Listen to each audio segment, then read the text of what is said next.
Bom dia, boa tarde, boa noite, pessoal. Bem-vindos a mais uma entrevista com diretores e diretoras, idealizadores e idealizadoras e curadores e curadoras de festivais e encontros de fotografia brasileira.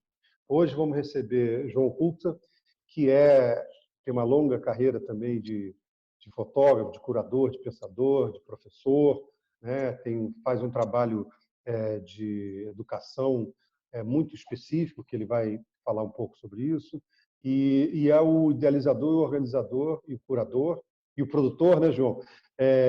Tem multifunções no Festival de Paranapiacaba. João, muito obrigado por você participar dessa série de entrevistas que a gente está fazendo, uma parceria do Ateliê Oriente com o Instituto NUST de Brasília, e tem sido um prazer muito grande conversar com todos os festivais, e Paranapiacaba não poderia ficar de fora dessa nossa conversa, que a gente pretende que seja cada vez mais abrangente e coletiva. Eu que agradeço a oportunidade de estar falando com você, né? Nós estamos mais próximos agora, né? E parabenizar pela iniciativa, né? Que eu acho que isso fortalece todos os festivais, fortalece a cadeia produtiva da fotografia. Eu acho muito importante essa iniciativa que vocês estão fazendo. Que ótimo, João. Obrigado. Vamos começar pelo próprio festival em si, né? Paranapiacaba é um festival jovem, jovíssimo, né? Muito recente, que começou e tal. E aí, João, por que o festival em Paranapiacaba? E contextualize um pouco onde é que fica Paranapiacaba, que muita gente provavelmente não tem noção de onde é que está Paranapiacaba geograficamente e a sua importância cultural e econômica também. A ideia de fazer o festival, eu já vinha com a ideia faz tempo, né? Sempre essa oportunidade de estar indo nos festivais, de fazer mini festivais pelo Senac, fazer outros tipos, né? Mas achava que precisava ter um pouco na linha, né, do que é feito em cidades históricas, em espaços históricos, porque para valorizar a memória, o patrimônio. E Paranapiacaba fica a 1h15 aqui de São Paulo, né? 1 hora aqui no centro da cidade. E era um lugar que eu sempre visitei. É um lugar muito fotogênico, né? As pessoas, os professores, todo mundo vai lá para fotografar, tanto fotografia, né, social, meio ambiente, são vários campos lá que você pode levar para fotografar, processos históricos.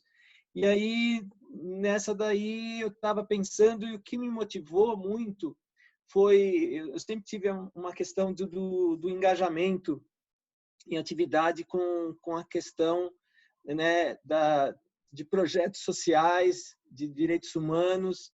E, nesse sentido, eu estava sentindo a necessidade, no início de 2018, a gente o país estava muito difícil, não esperava que tivesse pior agora, mas estava muito difícil e a questão dos direitos humanos não era uma coisa muito bem resolvida, né, por boa parte da população, não entendia o que era. Então, a ideia era fazer um festival envolvendo essa questão dos direitos humanos. Como também sou professor há muito tempo, nós não tínhamos nenhuma verba, né, já vai ser o terceiro, a gente não tem apoio, lei de incentivo, a gente não tem financiamento.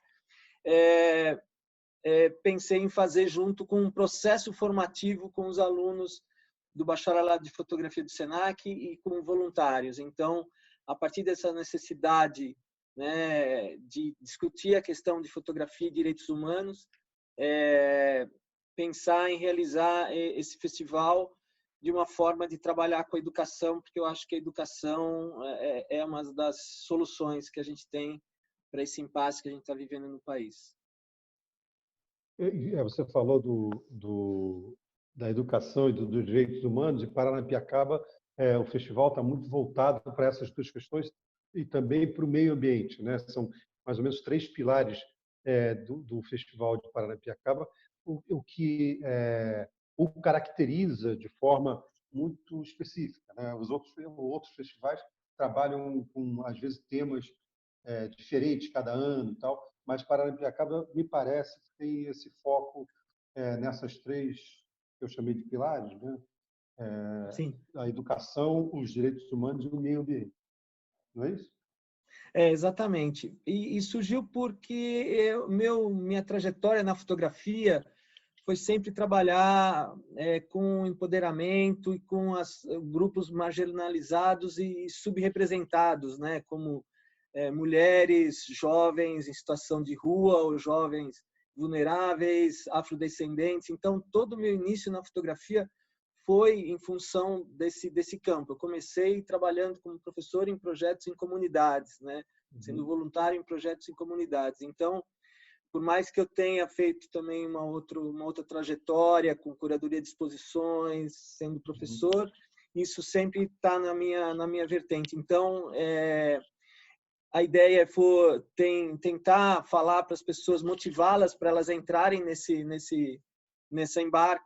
embarcação, né, nessa jornada para discutir. E o que a gente tem visto é que muita gente tem essa necessidade também de discutir esses assuntos.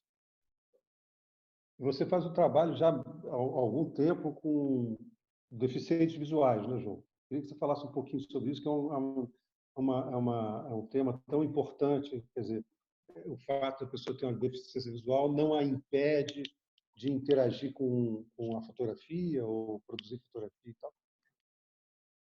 Sim, é um projeto que começou em 2008. Ele começou pensando, a gente pesquisou se tinha outros projetos no mundo, não tinha projetos dessa parte, então a gente começou de uma forma que eu acredito mesmo na forma da educação participativa, no conhecimento conjunto entre os alunos, os professores, né? Nessa forma que você vai tentando produzir algum em conjunto. Então surgiu em 2008 e até hoje vem se desenvolvendo. O projeto era para durar 1 ano, só que o aprendizado foi tanto, né? A troca foi tanta entre os alunos que participavam, as pessoas deficientes, né? E os professores envolvidos no projeto, que ele continua todo ano, a gente sempre está aprendendo, né? Porque eu acho que isso que é uma das questões da educação, né? A diferença, a diversidade. Quanto mais diferente, mais a gente pode aprender. Então, quanto mais uma pessoa pensa, né, em produzir uma imagem, trabalhando com os outros sentidos, a gente pode aprender, os videntes podem aprender muito com isso. Então, tem sido essa troca intensa, né? Tanto que tenho feito projetos em vários lugares, agora estou fazendo projetos, estava acabando de fazer um projeto no exterior, tá suspenso por enquanto, mas são vários projetos que envolvem essa questão da acessibilidade e nessa perspectiva, né, de uma pessoa fotografar usando os outros sentidos. Eu fui, não sei se você lembra, eu fui na inauguração de uma exposição no ano passado aqui no centro de São Paulo, né? E eu fiquei muito impressionado com a alegria daquelas pessoas, né? Como se elas estivessem, claro, entre aspas, totalmente vendo o mundo de outra forma, né? Então é muito intenso isso quando a pessoa se sente incluída depois de tanta exclusão, né? Exato. São pessoas como várias outras que a gente falou dos grupos marginalizados que são invisíveis, né? Então, a fotografia documental, principalmente, outro tipo de fotografia, permite, né, essa visibilidade.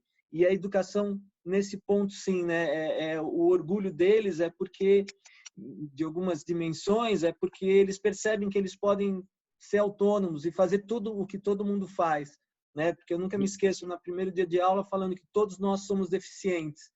Então, como a gente tratar essa deficiência e como encarar essa deficiência? E a gente tenta passar isso também no festival, a gente sempre faz exposições acessíveis. A cidade, ela é uma cidade histórica, né? Tem seus limites, mas como a parte da educação, do encontro de alfabetização visual que a gente faz lá com projetos socioculturais, e essa parte de acessibilidade é sempre muito, a gente tem muito carinho, porque a gente acredita que é importante essa discussão e essa diversidade de perspectivas. Sim. Aliás, pensando nisso, essa deveria ser uma das funções principais do Festival de Fotografia, né, João? Eu acho que a gente está aprendendo, né? Eu visito muitos festivais. Como eu falei, isso está na minha origem. Eu comecei trabalhando com isso, então para mim sempre foi natural pensar, né, em todos esses assuntos. E eu tenho sentido em vários festivais, com vários amigos, que eles têm percebido isso, né? tem um processo que as pessoas entenderem, né? Acho que a própria sociedade, né? Mas eu acho que vários outros festivais estão percebendo que como é importante essa questão, né? Eu acho que eles cumprem esse papel educativo em várias dimensões, mas acho que pode ser fortalecido nesse campo da diversidade. Consequentemente, da inclusão, né? Claro. Exato. Para falar da diversidade, você fala da inclusão. Agora, você Isso. falou que Paranapiacaba é uma cidade histórica, né? E por que ela é uma cidade histórica? Ela é uma cidade tombada pelo patrimônio histórico, pelo IPHAN. É uma vila, na verdade. Ela pertence ao distrito de Santo André. E ela tem o que acontece? Ela é basicamente todo o desenvolvimento do estado de São Paulo, né? Até essa desigualdade entre São Paulo e o Brasil é devido à estrada de ferro Santos Jundiaí, que os ingleses construíram em 1867. Então, com a descoberta, né, com a plantação de café, né, no 1800, 1850, por aí, o que aconteceu? O escoamento era feito pela Serra do Mar, que tinha um declive de 800 metros. É muito difícil, né? Para quem não conhece, né, entre Santos e o Planalto, onde fica a cidade, são 800 metros. E era muito difícil passar. Então, os ingleses bolaram o sistema, né, um sistema funicular, que era usado em outras partes, mas para a época era muito avançado, que fazia com os trens, né, para escoar o café de São Paulo aqui para Santos e para exportação. Então, São Paulo, no início de 1820, 1830, tinha 20 mil habitantes. Falava-se mais tupi-guarani do que qualquer outra língua, que o português, né? Era uma pequena vila comparado com todas as cidades em volta, né, da costa brasileira, né? Era muito, não tinha tanto desenvolvimento. Então, a partir do café... Desculpa, do século XIX ainda? 1820, 1830, São Paulo tinha 20 mil habitantes. Olha, não sabia. Porque a gente pensa em São Paulo sempre como essa megalópole, né? Não, era... São Paulo foi fundada alguns anos antes do Rio de Janeiro, mas em 1820, certamente, o Rio de Janeiro era uma cidade grande, se comparada com a vila que era São Paulo, né? Interessante. São Paulo era muito menor que Santos, Recife, todas as cidades do Nordeste praticamente, né? Por quê? Porque acontecia tudo em Santos e São Vicente, né? Tinha subido o Planalto, né, nessa parte, então era muito difícil isso com as mulas. Ainda hoje existe esse trajeto com as mulas, né? É uma calçada, chama Calçada do Lorena. Está fechada, mas ainda é histórica, uma calçada de pedras. E nesse sentido, com essa construção da ferrovia, houve todo o desenvolvimento. Então, as estações que foram construídas no Planalto, né? Então, Santo André, Mauá, Lapa, Brás, Moca, Bom Retiro, toda essa região se desenvolveu em torno da ferrovia, né? Para o café. Quando acabou o café, né? Quando teve a crise do café nos anos 30, o que aconteceu? Começou a questão têxtil, né, dos imigrantes que estavam, né, vieram para esse branquear o país, né? Então surgiu a indústria têxtil e depois a indústria automobilística. Então tudo foi por causa dessa ferrovia. E nessa ferrovia moravam os funcionários, são casas de madeira, moravam os funcionários que trabalhavam nesse sistema funicular. Então, é ligado ao desenvolvimento econômico do Brasil, de certa forma. Exatamente. Né? Tem uma importância enorme.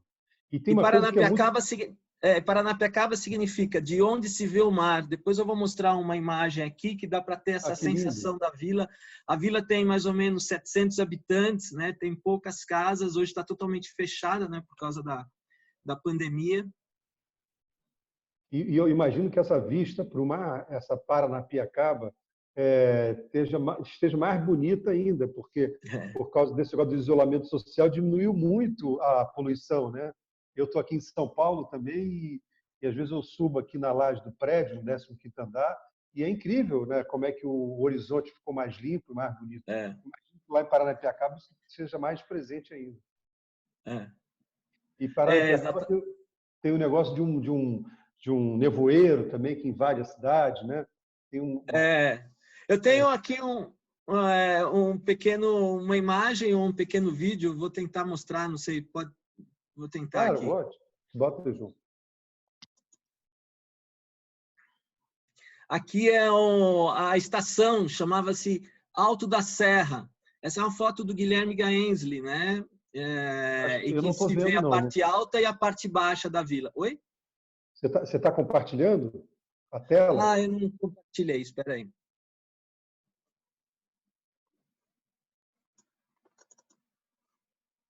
Acho que agora... Olha, que incrível. Isso é de quando, João? Esse é do início do século. De 1910, 1911. Aqui tem a vila. Então, tem um relógio, que era a réplica do inglês. Aqui tem a parte alta com a igreja e aqui a parte baixa. Então, ela é totalmente dentro aqui da Mata Atlântica. E aqui a gente tem a vila de Paranapiacaba. Aqui é um teatro, é um dos últimos teatros que tem cinema, que ainda existem em São Paulo, né? Um dos primeiros assim foram criados, que ele é de 1903. Aqui a ferrovia que vai para a Baixada Santista. Mas está tocando o telefone. Quer atender? Pode ser? A gente para o vídeo. Aqui é a vila, né? A vila que tem, né, 700, 800 habitantes, né? Varia um pouco com a parte de cima. Aqui é o trem que vai, aqui embaixo é Santos, então Paranapiacaba, né, em Tupi-Guarani, de onde se vê o mar, e aqui vem para São Paulo, né? Vem para a cidade. E ela totalmente dentro da Serra do Mar. E aqui tem um campo de futebol. E esse campo de futebol é famoso. Por quê? Porque é um campo de futebol, se você for pensar, quem fez esse campo, essa daí era da São Paulo Highway. São Paulo Highway. Quem trabalhava na São Paulo Highway era o Charles Miller, que trouxe o futebol para o Brasil. Simplesmente o Charles Miller. O Charles Miller. Ele jogava nesse campo porque os funcionários da São Paulo Highway jogavam nesse campo. E os times, eram 2 times famosos que jogavam aí, e tinha neblina, né? E conta o Corinthians jogou aí, tem um troféu lá na vila, que o Corinthians jogou com o time da vila, o Serrano, e perdeu de 2-1, né, nesse jogo. Olha. E perdeu por quê? Porque o horário que eles estavam jogando é o horário que vinha a neblina, lá pelas 3, 4 da tarde. E o pessoal estava acostumado. E conforme foi passando o tempo, conta a lenda, né? Isso é uma brincadeira, o Serrano foi colocando mais jogadores no campo e o juiz não percebeu. Essa é uma parte... A historiadora lá, a Vilma da Vila, fica brava quando eu conto essa história, essa outra vertente da história, né? Foi por isso que o Corinthians perdeu nesse dia. Mas realmente teve vários jogos. Isso foi em 1905. Olha, que incrível. Pô, não sei se tem, mas deveria ter uma estátua em homenagem ao Charles Miller em Paranapiacaba, que realmente...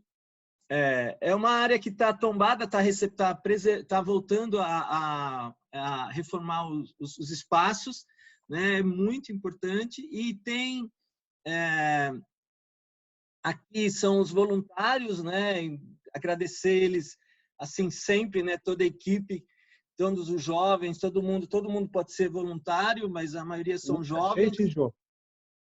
É um grupo grande, são 40 pessoas normalmente que trabalham no festival. Agora a gente está com um grupo menor, de 25 mais ou menos, que está fazendo o festival online.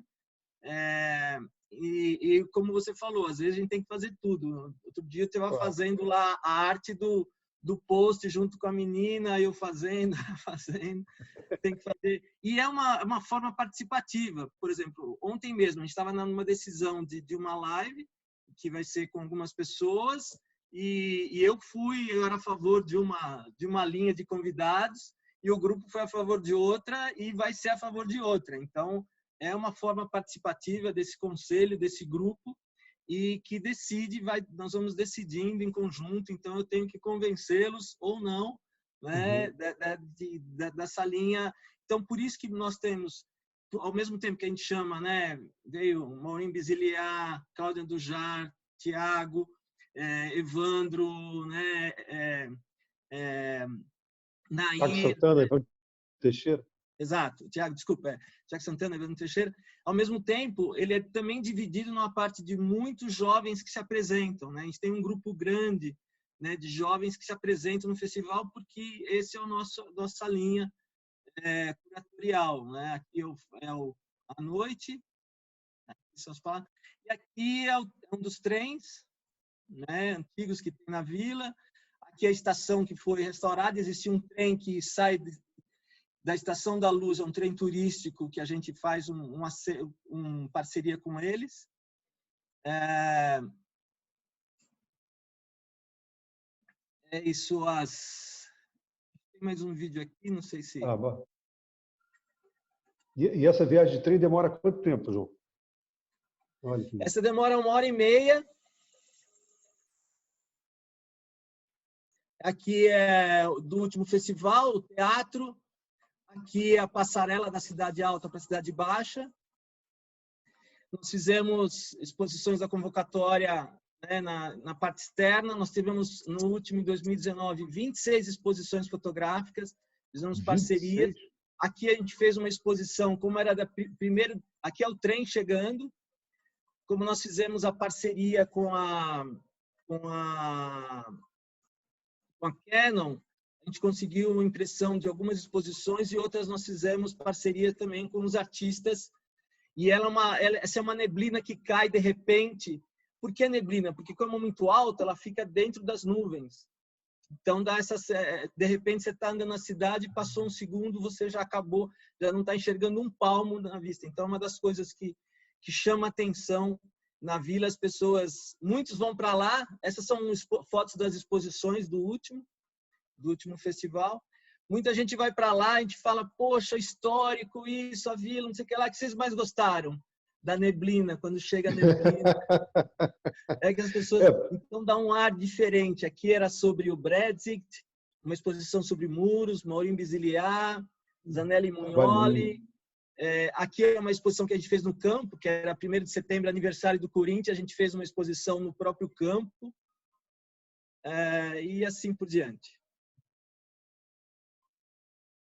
Quer dizer, as pessoas ficam fascinadas por essa característica tão marcante da cidade, dessa neblina, que é uma coisa muito mágica também, né, João? E a gente, quando fala de fotografia, a gente fala de magia, lógico, né? Então, eu acho que adiciona essa camada muito interessante também para o evento.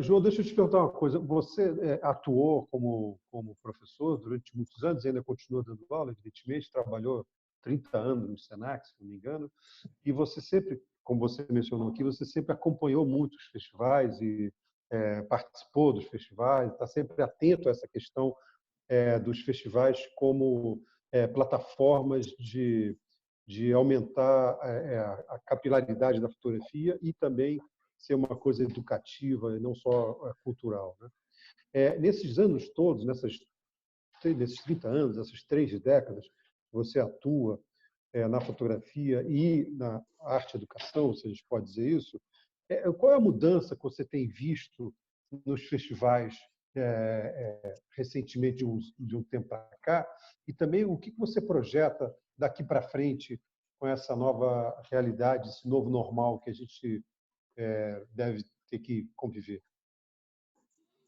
Eu penso que o que acontece nos festivais é sempre reflexo da sociedade, né? Eu acho que essa possibilidade de acesso àqueles grupos que eu falei subrepresentados, né, se mostram mais presentes, né, nos festivais agora. Então, essa é uma demanda que não dá para voltar para trás, né? Não dá para não pensar dessa forma, né? E eu tive a oportunidade, também viajo muito para os outros festivais, costumo sempre para Alice, na Inglaterra, também outros nos Estados Unidos, e o que se percebe também é isso, né? Existe uma grande frequência de mulheres nos festivais. A participação ainda não é representativa e proporcional, né? Eu tenho fotos assim, coincidentemente, eu fui tirando fotos aqui e, por exemplo, mostrei em sala de aula o último festival de Arles, que foram 50 anos, sempre a maioria sempre eram mulheres nas exposições, no andar, então era impressionante, era 70%, 80%. Só que a produção de público, né? E mesmo assim também é um público branco, né?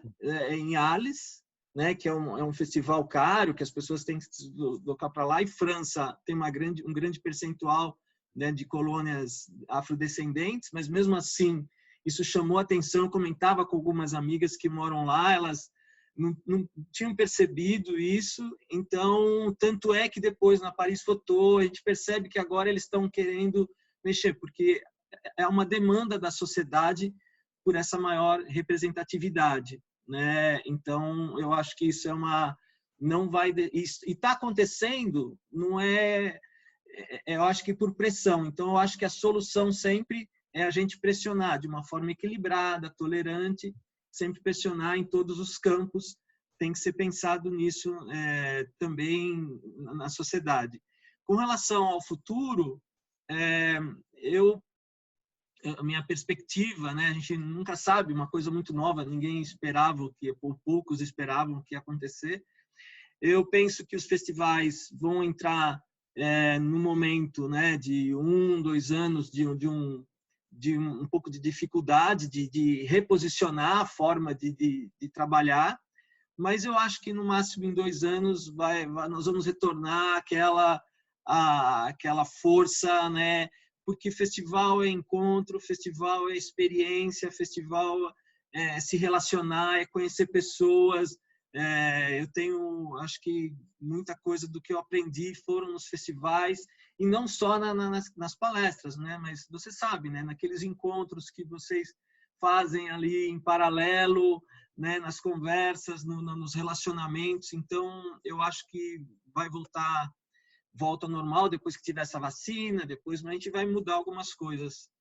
Mas eu acho que daqui a um tempo tudo volta ao normal. Para o bem e para o mal. Para o bem e para o mal, né? Porque do ser humano querer se encontrar também, né, João? É uma coisa que é intrínseco, né? Esse encontro físico, que eu digo, né? E isso é uma coisa que está muito presente assim, nas nossas conversas, nas nossas entrevistas com todos os festivais, eles falarem, todo mundo fala um pouco isso, né? Como é que festival, vamos dizer assim, a matriz do festival é festa, e é encontro, e é participação, né? E no caso de Paranapiacaba também tem isso, vamos dizer assim, como a gente falou, os seus pilares dessa inclusão e esse olhar que eu espero seja cada vez mais empático em relação a essas camadas, vamos dizer assim, da sociedade que não são tão representadas, né? Você falou dos brancos, né? Na sua maioria, em Arles, o público não só de mulheres, mas de brancos, né? E isso é uma, vamos dizer assim, quase que uma idiosincrasia que é constante e cotidiana que a gente vive no Brasil, que nós temos uma imagem de ser um país de branco, quando, na verdade, nós somos um país de uma população majoritariamente negra ou parda, e por aí vai, né? Mais ou menos 70% da população brasileira de não brancos. Então, isso a gente não vê isso representado nem na arte, nem na fotografia, e nem nas interações, vamos dizer assim, socioeconômicas e culturais do país. Então, e os festivais têm, eu acho, um papel importante nesse sentido, né, João? De trazer cada vez mais, como você disse, essa diversidade, e através, como você também falou, através de ações empáticas e não raivosas e tal. A gente não pode às vezes cometer o mesmo erro, né, que o extremo comete, né? A gente tem que achar um equilíbrio e ter com a relação de tolerância, a diversidade, de respeitar a opinião, né, da liberdade. Então, eu entendo que esse é um caminho mais demorado, mas é o caminho mais natural das pessoas se educar. Eu acredito também na questão, como eu acredito na educação, e eu falo sempre que todo mundo é professor, e a gente está aprendendo a todo momento com todo mundo. Então, a gente está indo num festival, está batendo um papo com alguém, está lá o garçom fazendo alguma coisa, tal, o cara que está atendendo você, ou alguém que está conversando com você, um trabalho, né? Você está toda hora aprendendo. E depende, a gente pode aprender coisas boas, né, ou não, e as pessoas podem ensinar coisas boas ou não. Então, essa é uma forma, nos festivais, é uma forma potencializada de se aprender. Por quê? Porque a gente mexe com a experiência, a gente mexe com os sentidos, né? Eu vi muito quando você falou, né, na questão dos deficientes visuais, desenvolve muitos sentidos, né? A gente está lá bebendo alguma coisa, está lá se abraçando, está lá comendo. Então, por essa percepção, a gente aprende pela percepção e pelos sentidos. Então, essa experiência é muito rica, é muito forte, né? Eu venho dos festivais com 1000 ideias, 1000 propostas, mil pensamentos, né? É muito efervescente estar junto nesses encontros. Uhum. Não, e você falou dos voluntários, né? Que chegou já a ter um grupo de 40 pessoas. Essa é uma efervescência incrível, né? Você ter um grupo de 25 a 40 pessoas trabalhando em prol de um festival e formar pessoas, formar público, né? Isso é muito estimulante mesmo e fica cada vez mais evidente como é que a gente pode, como é importante a gente se abrir para essa diversidade, né? Porque a gente acaba ganhando pensamento crítico também, né? Isso Por exemplo, desses voluntários, 90% dos voluntários são mulheres. E elas que procuram, né? É um caminho no bacharelado também, 90% são mulheres. Ali também. Então, é um caminho natural. Eu falo assim que o festival não é um evento, é um processo formativo, porque eu acredito nesse processo e nessa formação até se chegar a alguma coisa e continuar.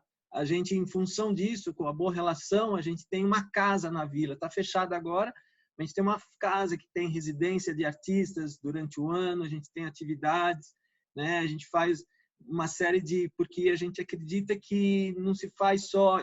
Mesmo na educação, quando eu dou... Agora eu vou voltar a fazer alguns projetos sociais em comunidade, agora mesmo estava acertando um, né, numa comunidade em Santo André, um projeto de fotografia, e mesmo em sala de aula, e nesse processo, é sempre uma troca, né? É sempre uma relação, né, de troca por causa que o outro tem uma experiência diferente da sua. Maravilha.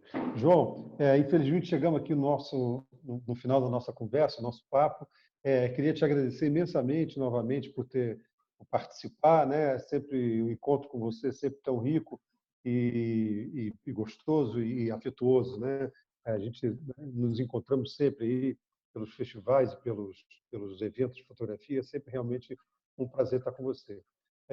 Queria que você deixar com você os últimos minutos para você falar alguma coisa se você quiser sobre Paranapiacaba, ou sobre fotografia, ou sobre festival. É tudo seu.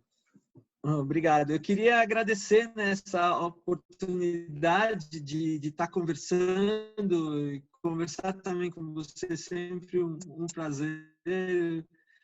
A gente se encontra algumas vezes, mas há uma conexão, né? A gente se identifica e eu penso isso. A gente tem que fazer. Eu fico tranquilo e tenho a gente tem uma liberdade para fazer o festival, ao mesmo tempo que muitas vezes a gente não tem a verba, isso dá uma liberdade tremenda para a gente, né, fazer, porque a gente decide o que a gente quer, da forma que a gente quer, pode convidar e falar o que quiser no festival, então é uma forma diferente. Acho que cada um tem o seu jeito, é muito importante que cada festival tenha a sua característica, o seu público, a sua forma que se identifica, né, com a direção ou com a cidade que ele tem.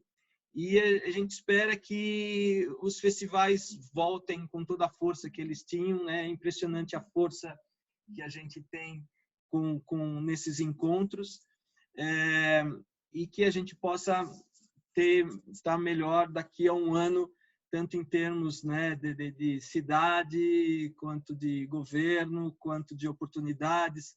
A gente sabe que tem muita dificuldade, né, das pessoas, mas eu acredito nessa ação e reação. Eu acredito que o que está acontecendo agora, a gente vai se unir. Eu já tive outras experiências como essa, assim, na vida, de estar com momentos difíceis assim, as pessoas se unirem, né, os grupos se unirem para a gente fazer uma reação, mas sempre de uma forma democrática, tolerante, afetiva, para buscar mais justiça social, porque a gente vive realmente aqui no Brasil uma grande desigualdade, infelizmente. Infelizmente. Bom, João, mais uma vez, muito obrigado. Relembrando aqui que essa entrevista com o João Cuxa do Festival de Paranapiacaba faz parte de uma série de entrevistas com os festivais e os encontros de fotografia brasileiros, é a parceria da Ateliê Oriente com o Instituto NUS, e essas entrevistas vão estar disponíveis, muito provavelmente agora a partir da primeira semana de junho, no canal do YouTube do Ateliê Oriente e do Instituto NUS. João, mais uma vez, obrigado. Sempre um prazer estar contigo. Obrigado, viu?